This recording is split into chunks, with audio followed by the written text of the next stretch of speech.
Okay, part two, guys. Again, it's all about the U. Well, let's get to it. I'm gonna in this clip I'm gonna play the highlights of our game against Clemson, and the Florida State highlights against Virginia. So let me do that at this point. So here I'm gonna play the highlights on that right now.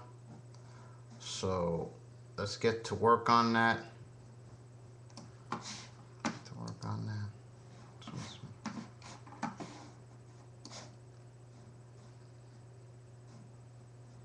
Here, this is from ESPN, the Clemson highlights.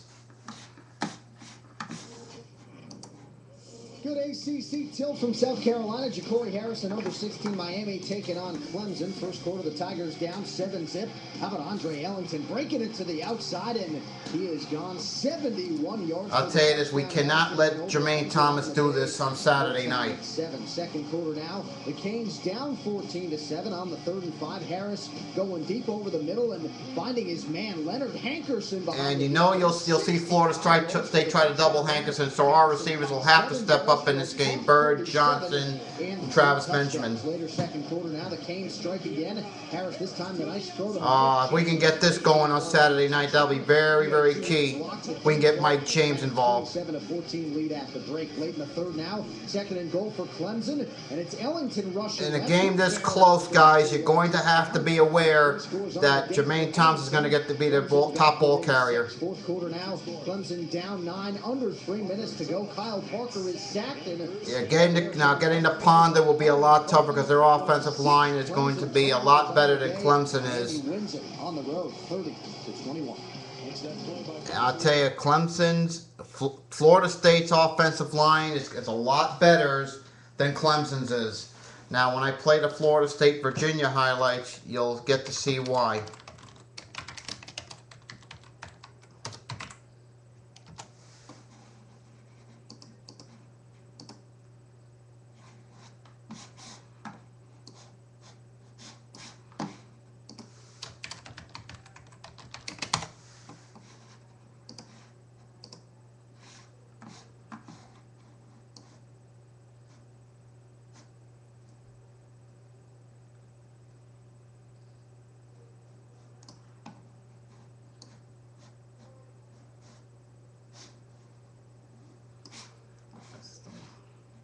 This here is from ACC highlights, from Raycom Sports, guys. And ACC highlight.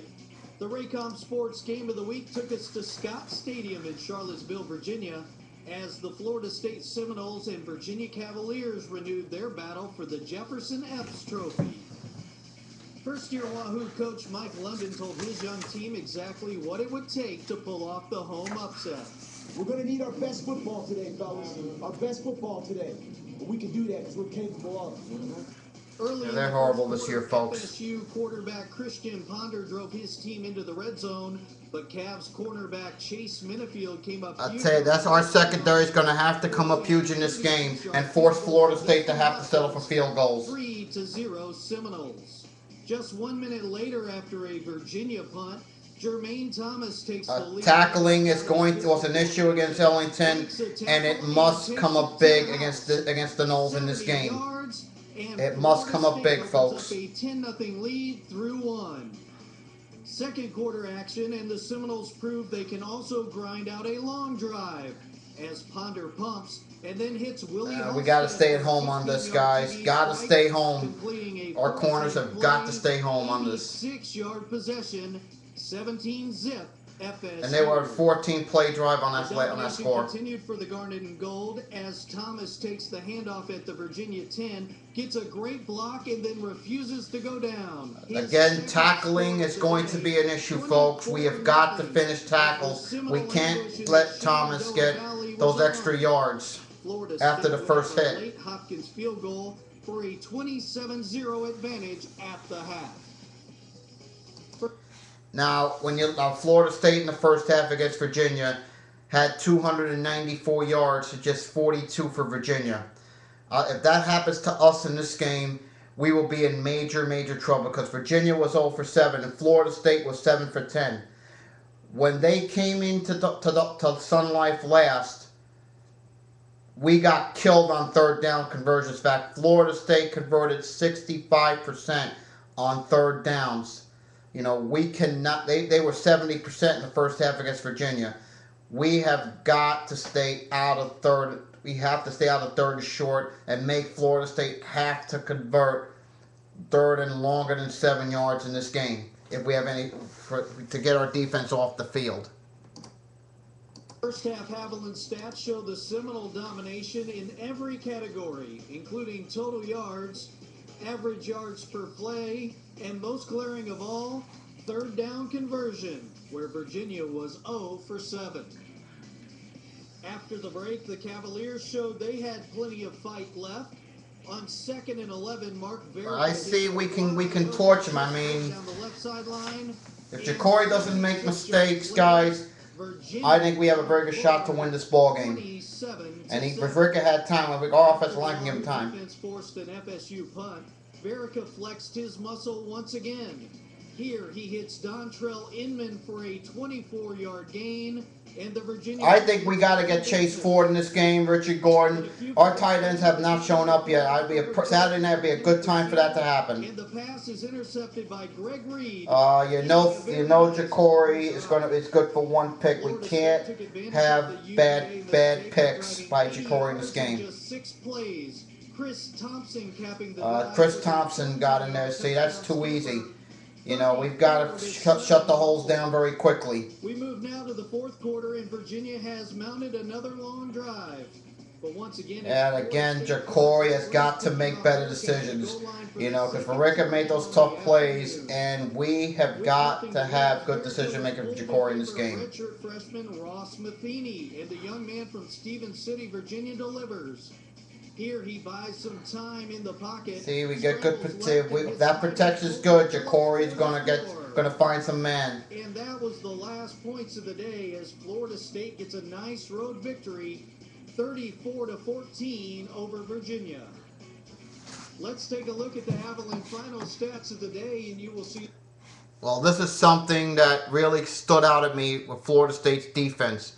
They held Virginia to 55 yards rushing. I think for us to win, we have got to have at least rushing 125 yards combined from our backs. That's Berry, Miller, James. If we can get combined 125 yards minimum total from our running backs, I think we have a good shot to win. But we have got to stop the run. I think the one that has to usually in this series, the most rushing yards usually wins. So, and 2 turnovers. You know, we cannot really, under no circumstances, we could turn the ball over, and we cannot lose the turnover battle, because if we do that, that's asking for big trouble. That sometimes the numbers don't tell the whole story. FSU taking a 427-304 advantage in total yards. Virginia had to try to make up yards through the air in the second half. They take the passing advantage 279-172. While the Seminoles wanted to keep the clock moving, they kept it on the ground, taking a 255-55 advantage on the ground. Turnovers big for Virginia, but it was where they took place. 2 interceptions by Verica in the red zone. And you know, Jacory, we cannot have that from Jacory in this game. We're in the red zone. We have got to get 7s and not 3s and not leave points on the field.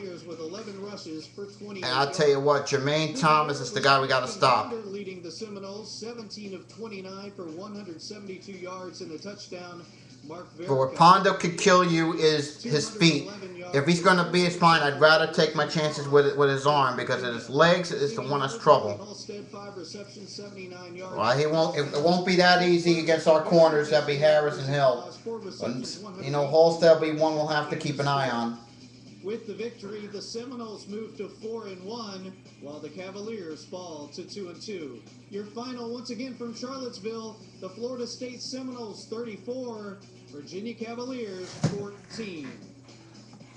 With your Raycom Sports Football on Demand ACC.